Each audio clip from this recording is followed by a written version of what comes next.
नमस्कार, मैं निशा ठाकुर और आप देख रहे हैं मेट्रो मुंबई। वक्त हो चुका है टॉप 10 बुलेटिन का, तो आइए एक नजर डालते हैं मुंबई की 10 बड़ी खबरों पर। उद्धव ठाकरे ने एकनाथ शिंदे पर जोरदार हमला किया है। उद्धव ठाकरे ने मुख्यमंत्री एकनाथ शिंदे को कॉन्ट्रैक्ट बेस्ड मुख्यमंत्री बताया और ये कहा कि पता नहीं कितने दिन तक वो मुख्यमंत्री रहेंगे। मुंबई में होने वाली बीएमसी चुनाव पर बीजेपी की खास नजर है। इसे लेकर सभी दलों ने अपनी तैयारियां शुरू कर दी है। साथ ही सियासी बयानबाजी का भी दौर चल पड़ा है। बीजेपी और शिवसेना के बीच जुबानी जंग भी जारी है। इसी बीच उद्धव ठाकरे ने भाजपा पर बड़ा हमला बोला है। उन्होंने साफ कहा है कि महाराष्ट्र में मोदी नहीं, बाला साहेब का नाम चलता है। महाराष्ट्र में जारी सियासी घमासान खत्म होने का नाम नहीं ले रहा है। खासकर बीजेपी और शिवसेना के बीच जुबानी जंग शुरू है। इस बीच शिवसेना चीफ उद्धव ठाकरे ने फिर एक बार भाजपा पर हमला बोल दिया है। मुंबई में आयोजित एक कार्यक्रम में उन्होंने कहा कि महाराष्ट्र में मोदी नहीं, बाला साहेब का नाम चलता है। उद्धव ठाकरे ने एक कार्यक्रम में कहा कि मुंबई में होने वाले बीएमसी चुनाव पर भाजपा की नजर है, लेकिन बीजेपी नहीं जानती महाराष्ट्र में मोदी का नहीं बल्कि बाला साहेब का नाम चलता है। मुंबई में इलेक्ट्रॉनिक्स वर्कर्स यूनियन के कार्यक्रम में उद्धव ठाकरे ने कार्यकर्ताओं को संबोधित करते हुए ये बातें कही। उद्धव ने कहा कि मजदूरों, आप मुंबई के लाखों घरों में जाकर दीप जलाएं, जिससे जो कालाबाजारी चल रही है उससे लोगों के घरों में रोशनी डाले। ठाकरे ने कहा कि बीजेपी के लोग इस समय विधायकों, सांसदों, शिवसेना और बाला साहेब के सपने चुरा रहे हैं। ये पार्टी है या चोर बाजार। उद्धव ठाकरे ने इस दौरान खोखे को लेकर भी एकनाथ शिंदे का मजाक उड़ाया। शिवसेना चीफ ने कहा कि खोखे लेकर ये सरकार आई है। उन्होंने ये मुद्दा उठाकर कहा कि मैं कुछ नहीं बोल रहा हूँ, लोग बात कर रहे हैं। उन्होंने कहा कि फिलहाल 50 खोखे एकदम ओके हैं। ये बातें वायरल हो रही। उद्धव ने कहा कि भले ही भाजपा की योजना महाराष्ट्र शिवसेना को खत्म करने की है, लेकिन ये संभव नहीं है। Bureau report, metro Mumbai.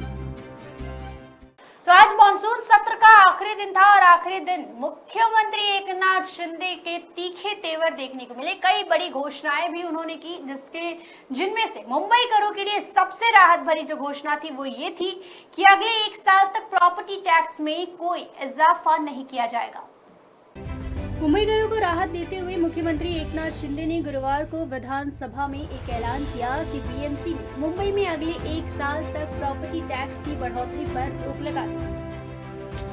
Covid काल के दौरान बीएमसी ने प्रॉपर्टी टैक्स का ना बढ़ाने का फैसला लिया था। हालांकि जैसे जैसे राज्य में कोरोना की स्थिति सामान्य होती जा रही है, उसे देखते हुए बीएमसी ने इस साल से मुंबई में प्रॉपर्टी टैक्स को बढ़ाने का फैसला लिया था। हालांकि मुख्यमंत्री एकनाथ शिंदे से कुछ विधायकों ने मांग की थी इस बढ़ोतरी को 1 साल के लिए रोक दिया जाए, जिसके बाद मुख्यमंत्री एकनाथ शिंदे ने बीएमसी के आला अधिकारियों के साथ बैठक की और प्रॉपर्टी टैक्स के बढ़ाने के फैसले को 1 साल के लिए रोक दिया। बीएमसी ने पहले ही मुंबई में 500 स्क्वायर फुट के नीचे के घरों पर प्रॉपर्टी टैक्स माफ कर दिया है। बीएमसी 500 स्क्वायर फुट के अधिक के इलाके वाले घरों पर इस टैक्स को बढ़ाने वाली थी, जिसे अब 1 साल के लिए रोक दिया गया है। मेट्रो मुंबई। तो पुणे से एक हैरान करने वाला मामला सामने आया है, जहां पेट्रोल पंप कर्मचारियों पर कुल्हाड़ी से वार किया गया है। धारदार हथियार से वार किया गया है और इतना वार किया गया जो सीसीटीवी फुटेज को देखकर आप सहम जाएंगे। एक हैरान करने वाला वीडियो सामने आया है, जिसमें रात के समय नकाबपोश 2 बदमाशों ने पेट्रोल पंप में घुसकर सो रहे कर्मचारियों पर धारदार हथियार से हमला बोल दिया और लूट करके फरार हो गए। इस हमले में 2 कर्मचारी बुरी तरह जख्मी हुए हैं। धारदार हथियार से किए हमले के चलते उनके सिर पर गंभीर चोट आई है। पुलिस मामले की जांच में जुट गई है। पुणे के नरहे इलाके में एक पेट्रोल पंप पर मंगलवार बुधवार के दरमियान रात करीब 1 बजे मोटरसाइकिल से आए बदमाशों ने पंप ऑफिस में सो रहे कर्मचारियों पर कुल्हाड़ी से हमला बोल दिया। अचानक हुए वार से कर्मचारी संभल नहीं पाए। बदमाशों ने पंप ऑफिस में सो रहे सभी कर्मचारियों को धारदार हथियार से जमकर मारा। कुल्हाड़ी के हमले से 2 कर्मचारी के सिर से खून निकलने लगा। बदमाशों ने कर्मचारियों से पैसे मांगे। कुल्हाड़ी के डर से उन्होंने पैसे बदमाशों के सामने फेंक दिए। दोनों बदमाश पैसे लेकर मोटरसाइकिल से फरार हो गए। इस पूरे मामले में गनीमत इतनी रही कि बदमाशों ने कुल्हाड़ी के पीछे वाला हिस्से से कर्मचारियों पर वार किए। कहीं धार वाले हिस्से से वार किए जाते तो जान भी जा सकती थी। हमला करके लूट के दिल दहला देने वाली घटना पेट्रोल पंप पर लगी सीसीटीवी में कैद हो गई। मौके पर पहुंची पुलिस ने लूट का मामला दर्ज कर लिया है। सीसीटीवी के जरिए बदमाशों की पहचान की जा रही है। Bureau report, metro Mumbai. तो मुंबई की बीच शो पर स्वच्छता को बढ़ाने के लिए, साफ सफाई बढ़ाने के लिए अब टॉयलेट्स बनाए जाएंगे। देखिए रिपोर्ट और जानिए कि बीएमसी की आखिर योजना क्या है। मुंबई में चौपाटियों को साफ सुथरा रखने के लिए बीएमसी ने वहां बायो टॉयलेट बनाने का निर्णय लिया है। गिरगांव, जुहू, वर्सोवा, दादर व गोराई जैसी भीड़ भाड़ वाले समुद्री तटों पर पहले चरण में ये टॉयलेट बनाए जाएंगे। बीएमसी चौपाटी पर 30 सीटर टॉयलेट बनाने की योजना बना रही है। बीएमसी घन कचरा विभाग की उपायुक्त संगीता हसनाले ने कहा कि ये मुंबई को खुले में शौचालय मुक्त अभियान का एक भाग है। मुंबई में चौपाटियों पर बड़े पैमाने पर पर्यटक घूमने आते हैं। बायो टॉयलेट बनने से वहां साफ सफाई बढ़ेगी। चौपाटियों पर स्थानीय लोगों और पर्यटकों को होने वाली परेशानियों को देखते हुए बीएमसी ने ये निर्णय लिया है। बीएमसी के घन कचरा विभाग ने 400 मीटर के अंतराल पर ये बायो टॉयलेट बनाने की योजना बनाई है। काफी भीड़ होने पर लोगों को टॉयलेट ढूंढना पड़ता है, जिससे गंदगी फैलने की आशंका ज्यादा रहती है। बायो टॉयलेट बनने से लोगों को काफी आसानी होगी। बायो टॉयलेट बनाने से वहां ड्रेनेज चैनल की जाली नहीं लगानी पड़ेगी। ये टॉयलेट बायो रेमेडिएशन तकनीक से बनाए जाएंगे। इस तकनीक में सेफ्टी टैंक के इस्तेमाल की आवश्यकता नहीं पड़ती है। टॉयलेट के नीचे टंकी में बने एंजाइम की मदद से उसमें जमा होने वाला कचरा जैविक क्रिया से नष्ट हो जाएगा। इसलिए टॉयलेट को कहीं भी कनेक्ट करने व उसे नष्ट करने की जरूरत नहीं पड़ेगी। हसनाली के अनुसार मुंबई में गिरगांव चौपाटी, दादर, जुहू चौपाटी, वर्सोवा, मड, गोराई सहित अन्य समुद्री तटों पर बड़े पैमाने पर पर्यटक आते हैं, लेकिन नागरिकों के लिए टॉयलेट की अच्छी व्यवस्था नहीं है। इसीलिए बायो टॉयलेट बनाए जाएंगे। मुंबईकरों की सेहत के लिए स्विमिंग पूल को बढ़ावा देते हुए बीएमसी ने मुंबई में जगह जगह स्विमिंग पूल उपलब्ध कराए हैं। कोरोना काल में कई स्विमिंग पूल बंद हो गए थे, जिन्हें बीएमसी अब फिर से पूरी क्षमता के साथ शुरू करने जा रही है। Bureau report, metro Mumbai. Mumbai police ने लोगों को सावधान किया है, सतर्क किया है। फर्जी लोन ऐप से, हैकर्स से किस तरीके से हैकिंग के जरिए सभी के पैसे अकाउंट से गुल हो जाते हैं। तो मुंबई पुलिस ने साफ कहा है कि इन सब से जरा बच कर रहिए। बॉलीवुड एक्टर अक्षय कुमार इन दिनों अपनी आगामी फिल्म कठपुतली को लेकर काफी चर्चा में है। इस फिल्म का ट्रेलर भी रिलीज हो चुका है, जो प्रशंसकों को खूब पसंद भी आया है। फैंस इस फिल्म को देखने के लिए काफी उत्साहित है। वहीं अब मुंबई पुलिस ने लोगों को सतर्क करने के लिए अक्षय कुमार की इस फिल्म के टाइटल का सहारा लिया है। इतना ही नहीं, उन्होंने फिल्म के कठपुतली नाम की मदद से हैकर्स को चेतावनी दी है। मुंबई पुलिस ने अपने ऑफिशियल इंस्टाग्राम अकाउंट से एक पोस्ट शेयर किया है, जिसमें एक हैकर की छवि नजर आ रही है। पोस्ट पर लिखा है कि आप निश्चित रूप से हैकर की कठपुतली नहीं बनना चाहते हैं। मुंबई पुलिस ने पोस्ट के कैप्शन में लिखा, कठपुतली मत बनो, साइबर सुरक्षा के सुनहरे नियम। अपने सिस्टम को सुरक्षित करें। 2, चरणीय सत्यापन का उपयोग करें। मौजूदा उपयोग किए गए उपकरणों को हटा दें और असत्यापित लिंक पर क्लिक न करें। गौरतलब है कि अक्षय कुमार की कठपुतली 2 सितंबर 2022 को OTT platform Disney plus Hotstar पर रिलीज होगी। इस फिल्म में अक्षय कुमार एक पुलिस ऑफिसर की भूमिका निभा रहे हैं। Bureau report, metro Mumbai. तो आम आदमियों के विरोध के बाद, मुंबईकरों के विरोध के बाद सेंट्रल रेलवे ने फैसला लिया, 10 नई एसी लोकल ट्रेनों को बंद कर दिया गया। मुंबई लोकल ट्रेन में सफर करने वालों के लिए बेहद अहम खबर है। मध्य रेलवे ने 19 अगस्त से शुरू की गई 10 एसी लोकल ट्रेनें सेवाएं रद्द कर दी है। ये फैसला गुरुवार से लागू भी हो चुका है। बड़ी तादाद में आम यात्रियों द्वारा जताई गई नाराजगी और विरोध प्रदर्शनों के बाद सेंट्रल रेलवे ने ये फैसला किया है। साधारण मुंबई लोकल ट्रेनों की फेरियों को कम करके रोज 10 एसी लोकल ट्रेनों की फेरियां शुरू की गई थी। बदलापुर में यात्रियों द्वारा इस पर प्रचंड नाराजगी जताई गई। इस विरोध आंदोलन को ध्यान में रखते हुए मध्य रेलवे ने हाल ही में शुरू की गई 10 एसी लोकल सेवाएं रद्द कर दी है और रद्द किए गए टाइम पर पहले की तरह साधारण लोकल चलाने का फैसला किया है। एसी लोकल की वजह से साधारण लोकल ट्रेन के आने में देरी हो रही थी और यात्रियों को ट्रेन के लिए लंबे समय तक इंतजार करना पड़ रहा था। इससे प्लेटफॉर्म पर ट्रेन में चढ़ने वालों की भीड़ बढ़ती जा रही थी और ट्रेन के आने के बाद पहले से कहीं अधिक धक्का मुक्की करना पड़ रहा था। जबकि एसी लोकल आम यात्रियों के लिए अफोर्डेबल नहीं है, इसीलिए इसे आम यात्रियों द्वारा ठंडा रिस्पांस दिया जा रहा था। आंकड़ों के मुताबिक 10 एसी लोकल ट्रेन में 5700 तो एक साधारण लोकल में 2700 यात्री सफर कर सकते हैं। यानी साफ है कि एसी लोकल ट्रेन में सफर करने वाले लोग कम ही थे। मध्य रेलवे ने ये भी जानकारी दी है कि एसी लोकल ट्रेनें नॉन एसी लोकल ट्रेनें के तौर पर चलाई जाएंगी और रिव्यू कमेटी की रिपोर्ट के बाद ही एसी लोकल ट्रेनों को फिर से शुरू करने का फैसला लिया जाएगा। Bureau report, metro Mumbai. तो एकनाथ शिंदे ने आज पुलिस कर्मियों के लिए भी एक बहुत बड़ा ऐलान किया। मुंबई के बीडीडी चौल में पुलिस कर्मियों को 15 लाख रुपए में घर मिलेगा। महाराष्ट्र में नई सरकार गठन के बाद से ही सीएम एकनाथ शिंदे अपने फैसलों को लेकर खासा चर्चा में बने हुए हैं। इसी बीच बीडीडी चौल में रहने वाले पुलिस वालों को लेकर मुख्यमंत्री ने बड़ा ऐलान किया है। सरकार इन पुलिस वालों को 15 लाख रुपयों में घर देगी।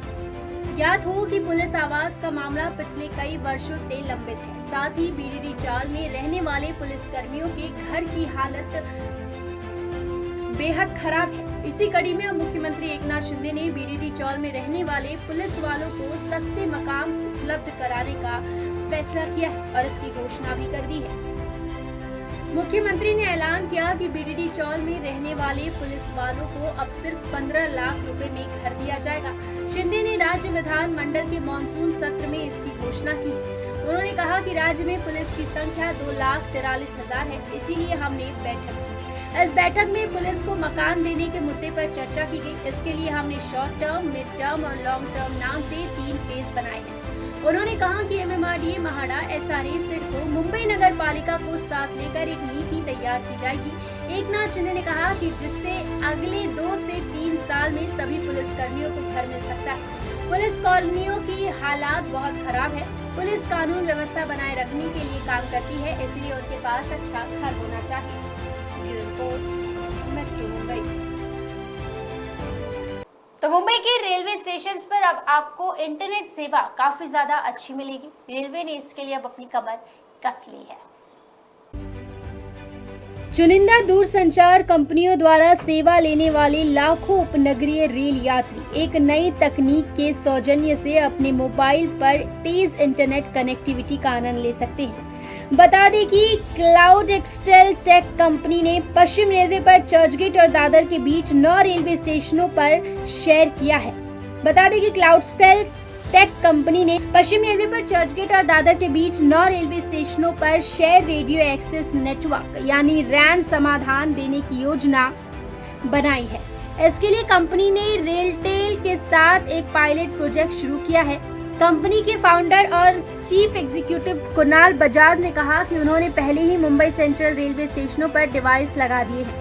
उन्होंने दावा किया है कि यूजर्स को हाई स्पीड डेटा के साथ बहुत संतोषजनक परिणाम मिल रहे हैं। बजाज ने यह भी कहा है कि वर्तमान में वीआई और एयरटेल के कस्टमर्स बिना किसी अतिरिक्त लागत या सार्वजनिक वाईफाई पर लॉग ऑन करने के लिए आवश्यक नए लॉगिन के बिना सेवाओं का लाभ उठा सकेंगे। बता दें कि आमतौर पर कंपनी एक बेस स्टेशन और फिर एक स्टेशन पर कई छोटी यूनिट्स को कनेक्ट करने में मदद करती है। इसलिए मुंबई सेंट्रल जैसी साइट पर 1 करोड़ रुपए के निवेश की आवश्यकता होगी। Bureau report, metro Mumbai. तो एक ऐसा मामला सामने आया है मुंबई से जिसे जानकर आप हैरान रह जाएंगे। ट्रैफिक पुलिस के भेष में लुटेरों ने किस तरीके से लोगों से लूटपाट की, जरा देखिए। मुंबई में चोरों का नई तरह का गैंग सक्रिय है जो फर्जी पुलिस अधिकारी बन मासूम लोगों से लूटपाट कर रहा है। 2 अलग अलग घटनाओं में फर्जी ट्रैफिक पुलिस अधिकारी बन 2 लुटेरों ने अलग अलग यातायात उल्लंघन करने के नाम पर अंबरनाथ और भिवंडी में सड़कों पर यात्रियों से लूटपाट की है। दोनों आरोपियों के खिलाफ अंबरनाथ और भिवंडी थाने में मामला दर्ज किया गया है। भिवंडी कांड में शिकायतकर्ता 60 वर्षीय दिलीप भोयर तड़ाली पाइपलाइन रोड पर बाइक चला रहा था, तभी 2 लोगों ने उसे रोक लिया। आरोपी ने पुलिस अधिकारी होने का नाटक किया और यहाँ तक कि पुलिस की वर्दी भी पहनी हुई थी। पुलिस अधिकारियों ने उसका लाइसेंस दिखाने को कहा। इसके बाद उन्होंने उसे हेलमेट नहीं पहनने पर 2000 रुपए का भुगतान करने के लिए कहा। चालान कटने के बाद आरोपी पुलिस अधिकारी ने उसे एक रसीद दी और शिकायतकर्ता से अपने सीनियर को दिखाने को कहा जो आगे खड़ा था। इससे पहले पुलिस अधिकारी ने पीड़ित से कहा कि गले में मौजूद वो अपने गोल्ड की चेन उतार दे, क्योंकि अगर सीनियर ने उसके गले में चेन देखी तो वो उससे पैसे मांगने लगेगा। इस मामले में भिवंडी शहर के पुलिस स्टेशन के एक अधिकारी ने कहा, उन्होंने चेन रुमाल में लपेटने के लिए कहा। शिकायतकर्ता पहले ही 2000 रुपए का भुगतान करने के बाद घबरा गया था और उन्हें गोल्ड की चेन दे दी थी। इसके बाद आरोपी पैसे और सोना लेकर भाग गए। हम आरोपी की तलाश कर रहे हैं। अंबरनाथ में एक अन्य मामले में 55 वर्षीय एक महिला एक ऑटो रिक्शा में सफर कर रही थी और दो बाइकर्स ने पुलिस अधिकारी होने का नाटक करते हुए रिक्शा की जांच की। जांच के बाद उन्होंने महिला को सलाह दी कि वो अपनी गोल्ड की चूड़ियां निकाल कर रुमाल में रख ले, क्योंकि पास में ही कुछ स्टोर है। इसके बाद वो दोनों महिला का बैग लेकर फरार हो गए। Bureau report, metro Mumbai. तो बॉलीवुड में आज शोक की लहर छाई हुई है। मशहूर प्रोड्यूसर और डायरेक्टर सावन कुमार का निधन हो गया। फिल्म इंडस्ट्री से गुरुवार को एक और बुरी खबर सामने आई है। मशहूर फिल्म निर्माता और गीतकार सावन कुमार टाक का गुरुवार को 86 साल की उम्र में निधन हो गया। उन्हें फेफड़ों से संबंधित बीमारी के चलते अस्पताल में भर्ती कराया गया था, जिसके बाद गुरुवार को उन्होंने अंतिम सांस ली। सावन कुमार के भतीजे और फिल्म मेकर जीवन टाक ने पुष्टि करते हुए बताया कि हार्ट अटैक और मल्टीपल ऑर्गन फेलियर की वजह से उनका निधन हो गया। सावन कुमार के निधन के बाद पूरी इंडस्ट्री में शोक की लहर है। सावन कुमार ने संजीव कुमार से लेकर सलमान खान तक के साथ काम किया था। राजस्थान के जयपुर में जन्मे सावन कुमार टाक को फिल्म मेकिंग और निर्देशन के अलावा शायरी और गीत लिखने का भी बहुत शौक था। उनकी फिल्मी करियर की बात करें तो उन्होंने 1967 में फिल्म नौनिहाल से एक निर्माता के रूप में अपना सफर शुरू किया था। उन्हें फिल्म के मुख्य अभिनेता संजीव कुमार को अपना स्क्रीन नाम देने का श्रेय दिया जाता है। उन्हें संजीव कुमार और महमूद जूनियर जैसे अभिनेताओं को ब्रेक देने का क्रेडिट दिया जाता है। 1972 में उन्होंने मीना कुमारी की अंतिम फिल्म गौतमी के किनारे से निर्देशन की शुरुआत की। उनकी सबसे यादगार फिल्म सौतन थी, जिसमें राजेश खन्ना, टीना मुनीम और पद्मिनी कोल्हापुरे थे, जो 1983 में रिलीज हुई। सावन कुमार ने संजीव कुमार, मीना कुमारी के साथ साथ राजेश खन्ना, जितेंद्र, श्रीदेवी, जयपर्दा, सलमान खान जैसे तमाम बड़े सितारों के साथ काम किया है। Bureau report, metro Mumbai. ये थी मुंबई की 10 बड़ी खबरें और आप देख रहे थे टॉप 10 बुलेटिन। रोज रात मेरे साथ देखिए मुंबई की टॉप 10 बुलेटिन सिर्फ मेट्रो मुंबई पर। धन्यवाद।